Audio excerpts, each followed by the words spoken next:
And then on to the twins. Those horrible boys are going to learn a lesson tonight. I'll stand between their beds, looking like a dead body, cold and green and smelly of death. They'll be too frightened to move. Then I'll throw off my shroud and do my famous skeleton dance all around the room. He heard the family go to bed at 10:30. For some time, he listened to the laugh and shouts of the twins. But by 11:15, all was quiet. At the sound of midnight, the ghost left his room. He came out of the wall with the knife in his hand and a smile on his face. It was not a nice smile, and when the moon saw it through a window, she hid behind a cloud. Slowly and silently, the ghost moved through the house while the Otis family went on happily sleeping. At the corner of the passage, which went along to Washington room, the ghost stopped for a minute. A little wind came from nowhere, pulling his long white shroud this way and that, and showing the skeleton arms and neck of the walking dead. He heard the clock sound midnight, gave a little laugh, and turned the corner, and stopped in terror. There, in front of him, was standing the most horrible ghost. It had a large head with no hair on it, and a fat round face with a deadly smile across its open mouth. A red light burned like fire inside its mouth, and behind both of its eyes, its great body was hidden under a long shroud, and it carried a large piece of paper with strange writing on it.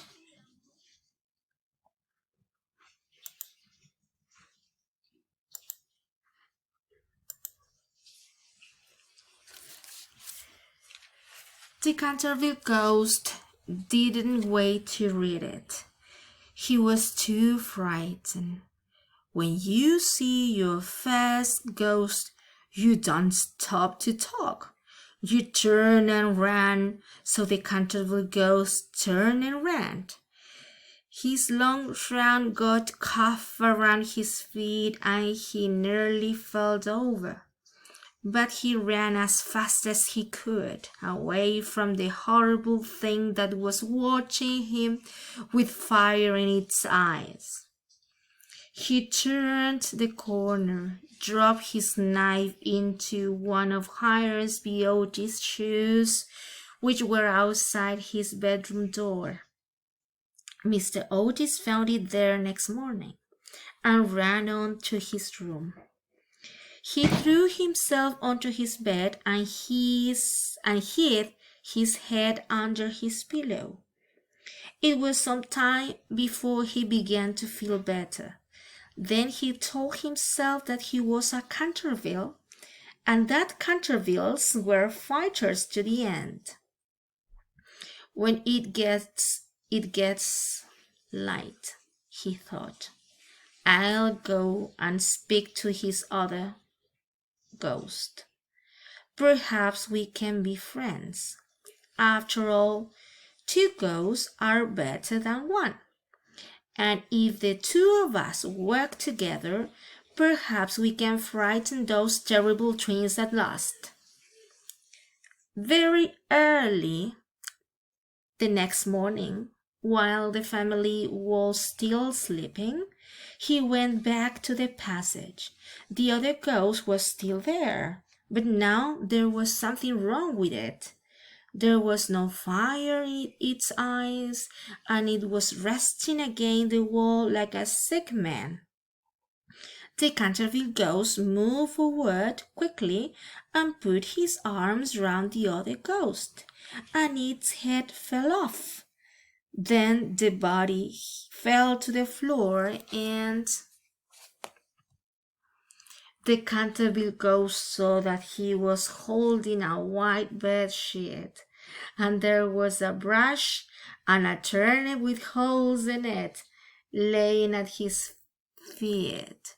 We have the word turnip.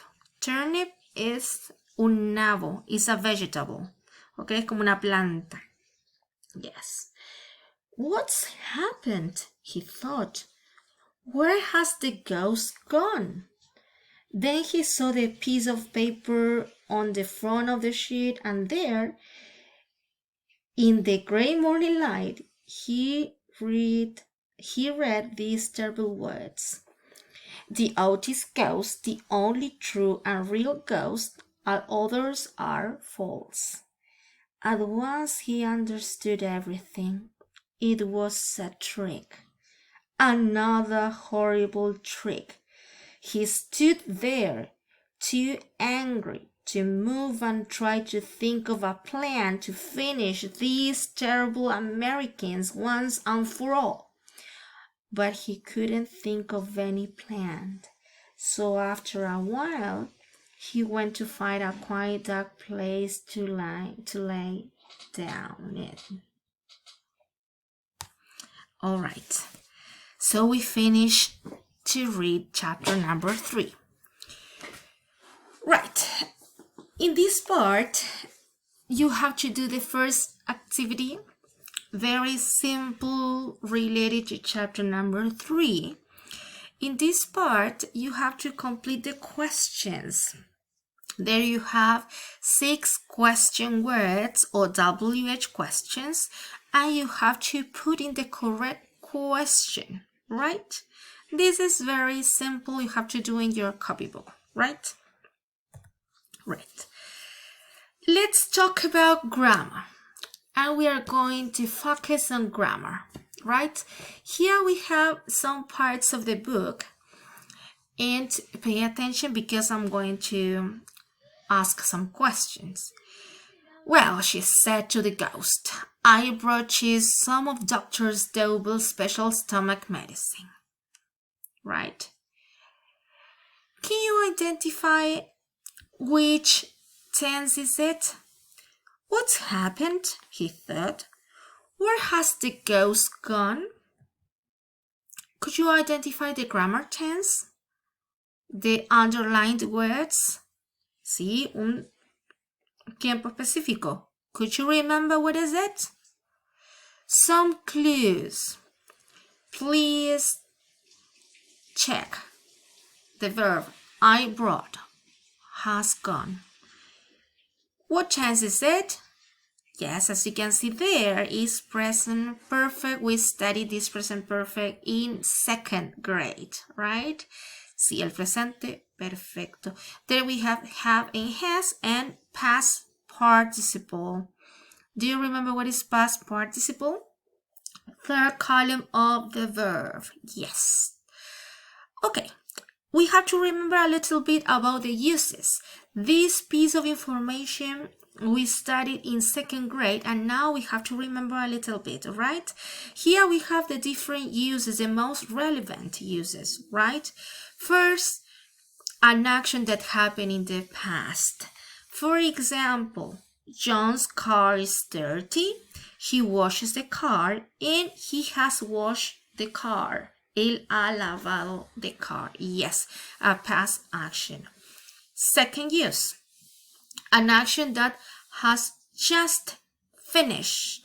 And here we have to remember this expression just, que la vimos el año pasado. Acaba de. Yes, something has just finished, que acaba de ocurrir. Mark is having lunch. He has just had lunch. Él acaba de almorzar, right?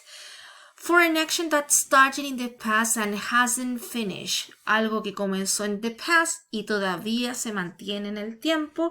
And here we have the same example from last year because it's very simple to understand.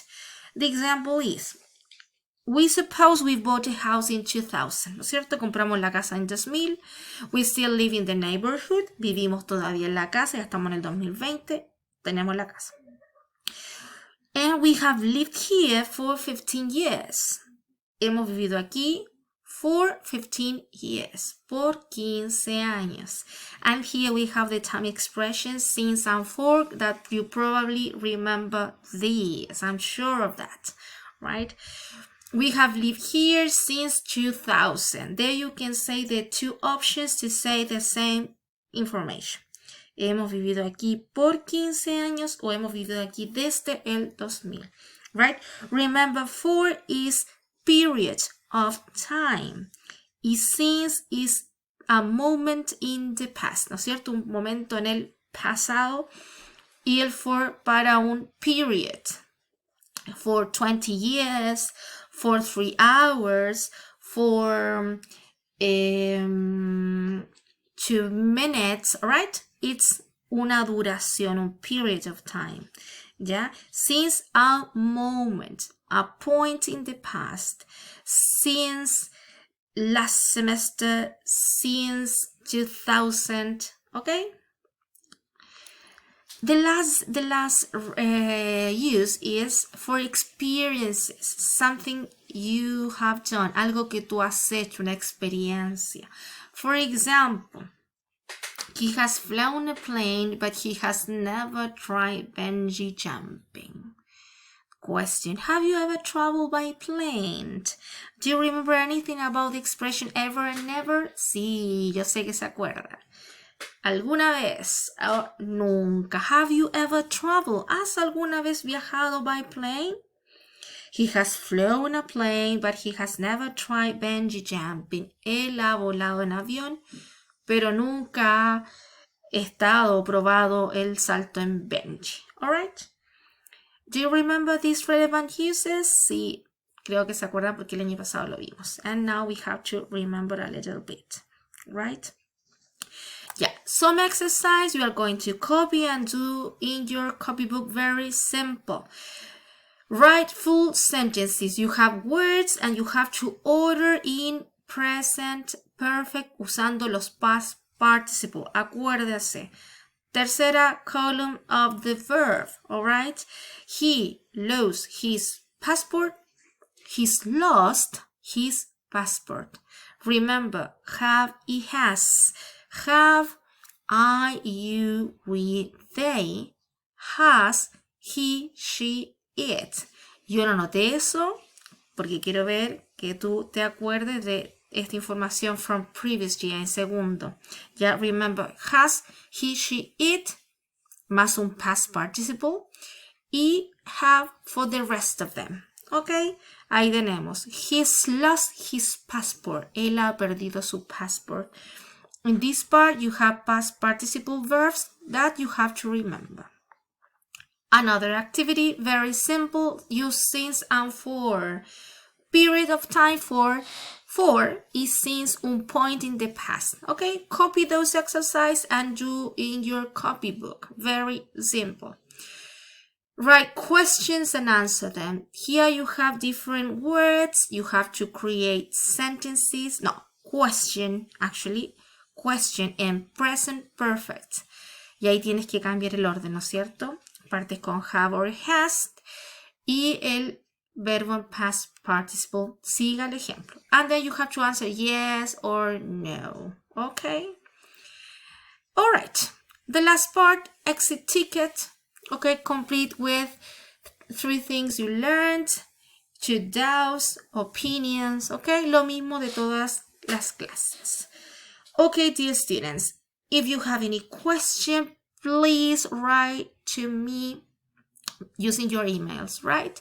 Take care of yourself and see you in classroom meeting, okay? Bye-bye.